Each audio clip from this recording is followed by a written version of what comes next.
Rishabh Sethi is Chief Operating Officer at SPML Infra Limited. He joins us from our Delhi studios. Rishabh, good morning. Good to have you with us here. Thanks very much. Good morning. Thank you for having us here. We spoke to you last in October. Yes. Since then you plan to raise money, 75 odd crores via a QIP. I just want to start with that. Why do you require funds right now? This is basically to meet the shortfall in our working capital requirements. We have an increased order book by almost 2 times from what we were 2 years back. So to bridge the gap for the increased execution that we plan for this year and the coming year, we are looking to bridge the shortfall by through raising funds through a QIP, as well as looking at other divestments of our non-core assets. Okay, how much would you dilute? We would, as the promoter family, we own about 59%. We are looking to raise to be above 51% through this dilution as well. Okay, so you will have at least 51. Yeah. To retain control. Okay, you're at 59 now. All right, got it. Can you tell us? Can you break your order book for us? Which segments does it come from?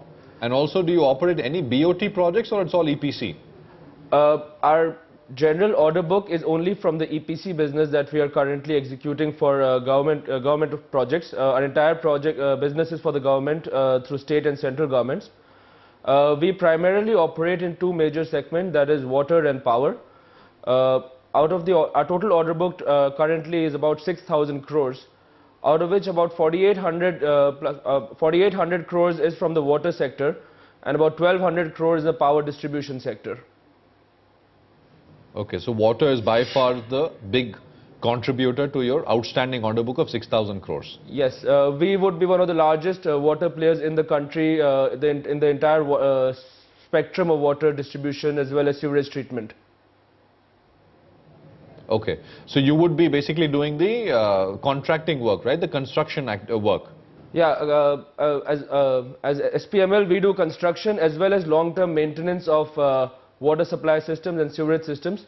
So we are doing a few projects in Delhi, Bangalore, and the recently won projects where we will be operating the city distribution system for 5 to 10 years.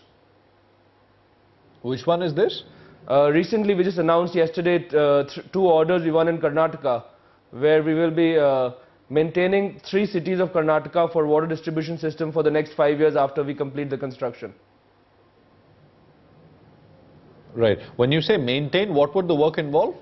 So it's basically end-to-end management. So after construction, what the government municipality will do is completely outsource the management of the distribution system, the upkeep, customer redressal, collection on behalf of the department, as well as overall maintenance of the network. Okay. Which cities are these in Karnataka? Currently we are in Sindanur, Haveri and Gadag cities that we have recently won orders, and we are also doing in parts of Delhi as well as Bangalore. Right. Okay. You know, the total water related order work, I mean, can you tell us majority of this, you said about 4,900 crores out of the 6,000 crores is water related. Yeah. Which states are these concentrated in? It's fairly spread across India, but we are working primarily in Delhi, Rajasthan, Gujarat, UP, Karnataka, Maharashtra as well as Bihar. So fairly spread out, no regional preference as such. Okay. All right. And within this, say for example, let's take yesterday's order. When you announced the order size, you said it's about 260 odd crores or so, right? Yeah. Exactly. This is only construction? Crores.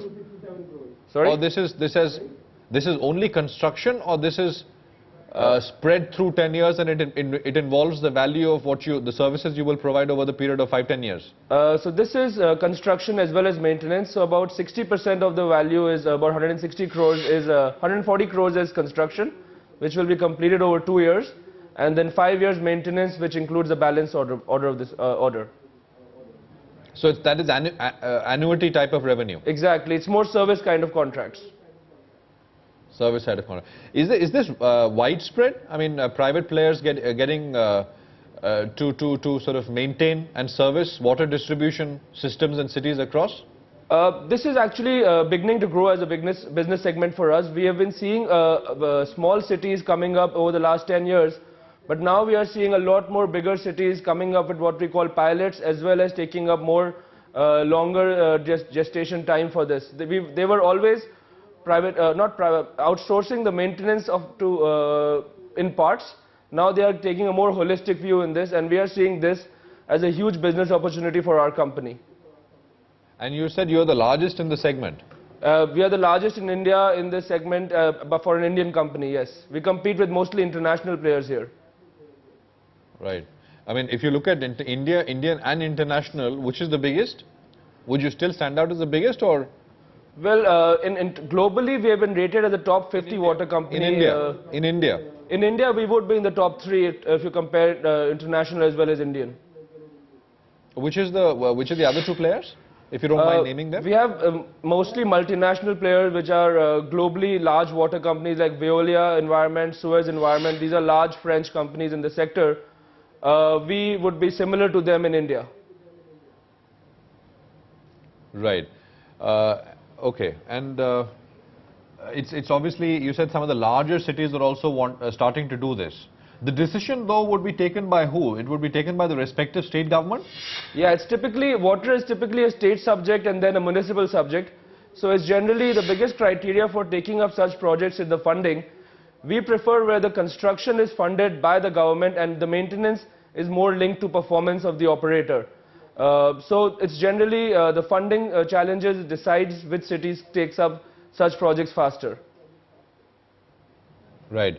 And how, I mean, do these works get awarded on I mean, are there bids for this? How does it work? Yeah, completely. It's basically past references which are required to meet pre-qualifications and as well as then the lowest price among the pre-qualified bidders.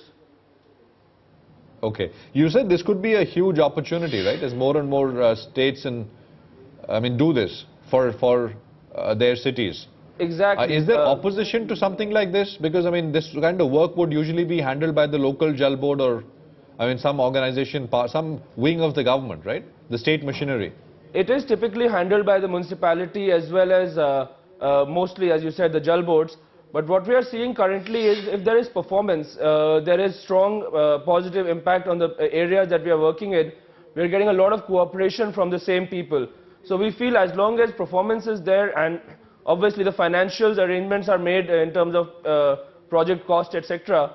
These projects can make a water system a lot more efficient than what it had been in the past.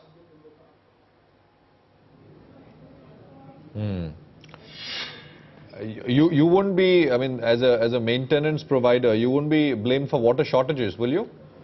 So it depends on the kind of contract. For example, in these Karnataka contracts, we are guaranteed a certain minimum amount of water from the respective city municipality.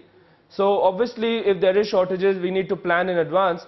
But as a contractual requirement, they are typically more centered towards the municipal corporations responsible to give us the source of water. Okay, got that. Thanks very much. Great talking to you, Rishabh. Appreciate you coming by to our studios. Thank you very much. And sort of running us through this segment in some detail. Thank you.